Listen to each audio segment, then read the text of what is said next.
मोहित, अरे वो देख, गांव की भाभियां नहाने जा रही हैं। अंशुल, अरे वाह, इतनी सुंदरता एक साथ। चल चल, हम छुप कर देखेंगे। ये तो इन लड़कों का रोज का है। हर दोपहर को गांव की औरतें नहाने के लिए तालाब जाती हैं और ये लोग छुप छुप कर उन्हें देखते रहते हैं। इसी बात से सभी औरतें भी परेशान हैं, लेकिन वो करे तो करे क्या। राखी, अदिति की नंद, इन लड़कों का कुछ तो करना पड़ेगा। आखिर कब तक हम ऐसे डर डर कर नहाएंगे। ये सुनकर अदिति ने कहा, अदिति, लेकिन हम कर भी क्या सकते हैं। इस गांव में हमारे नहाने के लिए ये एक तालाब ही तो है। जो कुछ भी हो जाए, हमें इसी तालाब में नहाना पड़ेगा।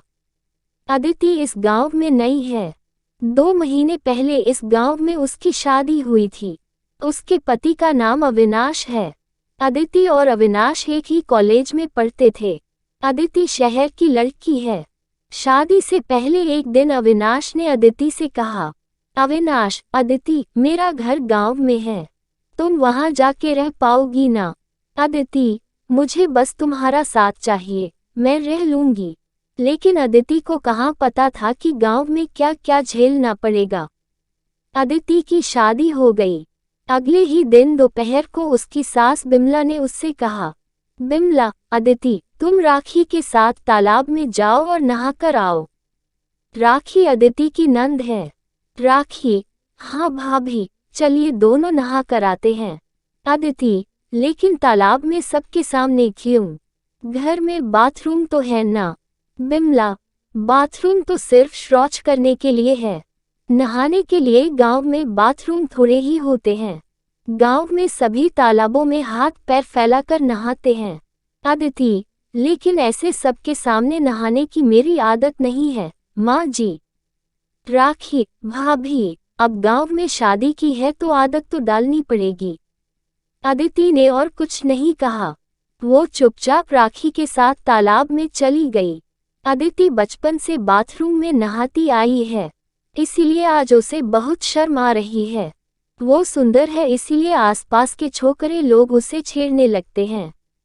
मोहित, अरे वो देख, हमारी नई भाभी कितनी सुंदर है। अंशुल, सच में यार, बहुत ही ज्यादा सुंदर हैं और नहाने भी जा रही हैं। चल चलकर देखते हैं। सारे लड़के मिलकर अदिति को ताने लगे और नहाते हुए अदिति ने ये देख लिया। उसे बहुत शर्म आई थी। रात को अविनाश घर आया तो अदिति ने उससे कहा, अदिति, सुनो, मुझे तालाब में खुले में नहाने में बहुत शर्म आती है। गांव की लड़के मुझे ताड़ते रहते हैं। अविनाश, अरे तुम चिंता मत करो, वे लड़के 1-2 दिन देखेंगे, उसके बाद वो भाग जाएंगे और तुम्हें भी तालाब में नहाने की आदत हो जाएगी। अदिति ने समझ लिया कि अविनाश को बोलकर कोई फायदा नहीं होगा। अगले दिन उसने राखी से बात की। अदिति, अच्छा राखी, सच सच बताओ, तुम्हें खुले में नहाने जाना अच्छा लगता है क्या? शर्म नहीं आती? राखी, शर्म तो आती है भाभी, लेकिन क्या करूं? यहाँ और कोई उपाय भी तो नहीं है। अदिति ने बाकी औरतों से भी बात की। सभी ने एक ही बात बोली। अदिति को समझ में आ गया कि इस प्रॉब्लम का उपाय निकालने के लिए गांव के आदमी लोग कुछ नहीं करेंगे। अदिति ने बाकी औरतों से कहा, अदिति, क्या तुम सब लोग स्विमिंग पूल में नहाना चाहोगे? राखी, स्विमिंग पूल में? लेकिन गांव में स्विमिंग पूल कहाँ से आएगा? राखी, वो सब तुम मेरे ऊपर छोड़ दो, मेरे पास एक प्लान है। अदिति का दिमाग तेज है। उसने झट से एक प्लान बना लिया। उसके ससुराल में घर के पीछे एक जमीन पड़ी हुई थी। अदिति ने उसके चारों ओर ऊंची दीवार खड़ी कर दी। उसके बाद पैसे देकर बहुत सारे बांस खरीदने लगी। अविनाश, अदिति, तुम ये सब क्या कर रही हो? अदिति, तुम तो कुछ करोगे नहीं, इसीलिए मुझे ही करना पड़ रहा है। राखी, भाभी ठीक ही तो कर रही है भैया, हम जैसी गांव की औरतों को शर्मिंदगी से बचा रही हैं। बिमला, नहाने में ऐसी क्या शर्मिंदगी? मैं तो कब से तालाब में ही नहाती आ रही हूँ। शहरी लड़कियों के तो बात बात पर नखरे हैं। अदिति ने इन सब बातों पर ध्यान नहीं दिया। अगले ही दिन बहुत सारे बांस आ गए और उसी से अदिति ने स्विमिंग पूल बनाना शुरू किया। गांव की बाकी औरतों ने भी अदिति का साथ दिया और कुछ ही दिनों में स्विमिंग पूल बनकर तैयार हो गया। चंपा, अरे वाह अदिति, तुम तो कमाल की हो, जुगाड़ से स्विमिंग पूल बना डाला। अब से तो हम यही नहाएंगे। गांव की औरतें स्विमिंग पूल में नहाने लगीं। ऊंची दीवार होने की वजह से बाहर का कोई भी उन लोगों को ताड़ भी नहीं पाया। मोहित, अरे यार, ये क्या हो गया? अब क्या होगा? अंशुल, और क्या, चलो यहाँ से। फ्री का एंटरटेनमेंट बंद हो गया। वो लोग चले गए, लेकिन गांव की बुजुर्ग महिलाएं बिमला के पास आई। चंपा की सास, बिमला, ये सब क्या हो रहा है? तुम्हारी बहू हमारी बहुओं को उकसाकर स्विमिंग पूल में नहाने के लिए मजबूर कर रही है। दूसरी औरत, हाँ, ये सब स्विमिंग पूल वगैरह शहरी चीजें हैं। ये हमारे लिए अच्छी चीज नहीं है। ऊपर से स्विमिंग पूल में नहाने के लिए हमारी बहू इतनी उत्सुक है कि घर का कामकाज छोड़कर नहाने चली जा रही है।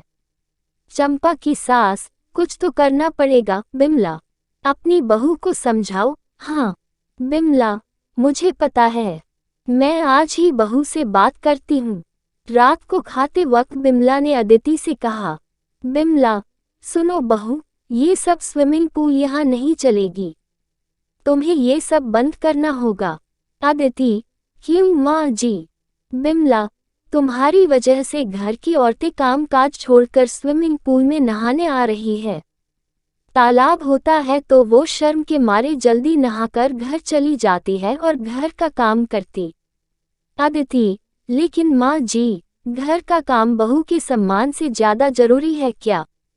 बिमला, मुझे ये सब नहीं सुनना, कल से स्विमिंग पूल बंद। वो जगह मेरी है। बिमला ने स्विमिंग पूल जाने से सबको रोकने के लिए गेट में ताला लगा दिया। अगले दिन सभी औरतें बाहर खड़ी खड़ी परेशान हो गई। चंपा, अब क्या होगा? अदिति, यहाँ तो ताला लगा हुआ है। अदिति, जगह तो माँ जी की है, इसलिए ये ताला मैं तो नहीं खोल सकती जब तक वो खुद ये ताला खोलकर नहीं देती। राखी, ये तो असंभव है, माँ खुद से ये ताला कभी नहीं खोलेगी। चंपा, तो उनसे खुलवाना पड़ेगा। अतिथि, तेरा दिमाग तो बहुत तेज है, कोई आइडिया लगा ना? अदिति ने कुछ सोचा और फट से कहा।